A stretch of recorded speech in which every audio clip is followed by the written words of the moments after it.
2022년 3월 3일 기사입니다. 슐츠 독일 총리가 이스라엘을 첫 방문했고 그들은 우크라이나와 국방비에 대해서 논의를 했습니다. 슐츠 총리가 앞서 독일 국방비를 한화로 약 134조 원을 추가 증액하겠다고 밝힌 것에 대해 베네트 이스라엘 총리는 그 주제가 이스라엘에 민감한 것이라고 말했다고 합니다. 2022년 3월 14일 기사입니다. 미국은 중재보다 제재에 동참하라고 이스라엘을 압박했습니다. 미 국방부 차관은 이스라엘이 미국 주도의 대러시아 금융 및 수출 통제 제재에 동참해야 한다고 말하며 경제 제재 동참이 군사 원조나 러시아, 우크라이나 간 중재 노력보다 훨씬 중요하다고 말했습니다.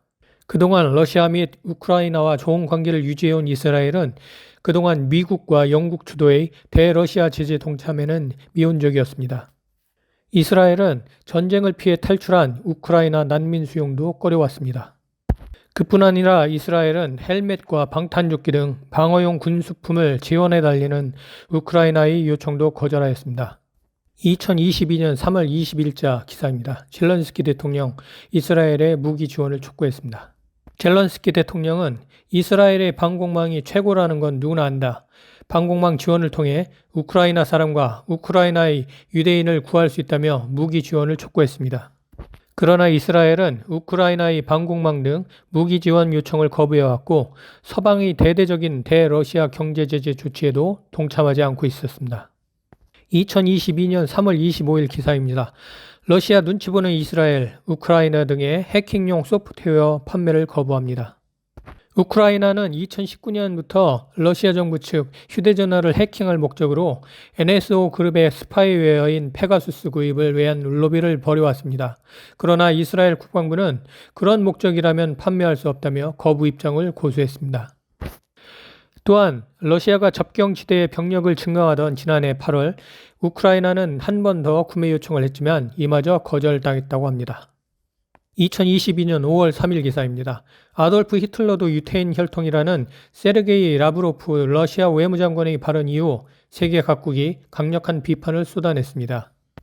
이에 베네트 이스라엘 총리는 정치적 목적을 위해 홀로코스트를 거론하지 말라고 경고했고 그런 거짓말은 유대인을 경향했던 역사상 가장 끔찍한 범죄에 대한 비난의 화살을 유대인에게 돌리려는 의도가 담겨 있다고 지적했습니다. 2022년 5월 6일자입니다. 푸틴 러시아 대통령 이스라엘 총리와 통화를 하였고 히틀러도 유태인 혈통이라는 러시아 외무장관에 대한 발언에 대해서 사과를 하였습니다.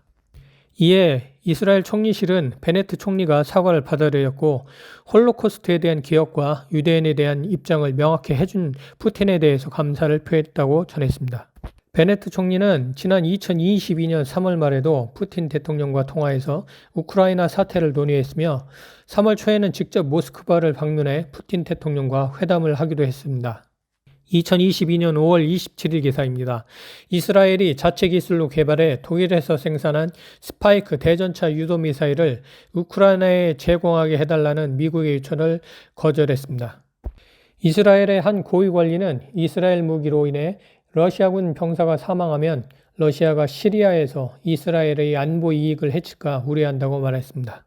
러시아는 시리아 내 이란과 친이란 무장 조직을 공격하는 이스라엘과 암묵적인 협력 관계를 유지 중입니다. 미국의 강력한 압박을 받아온 이스라엘은 최근 우크라이나에 방어용 보호장구를 제공하는 등 다소 달라진 모습을 보이고 있지만 여전히 러시아의 눈치를 살피고 있습니다. 2022년 10월 20일 기사입니다. 이스라엘 국방장관 우크라이나에 무기 판매를 안 해 방공 시스템 지원도 거부를 했습니다.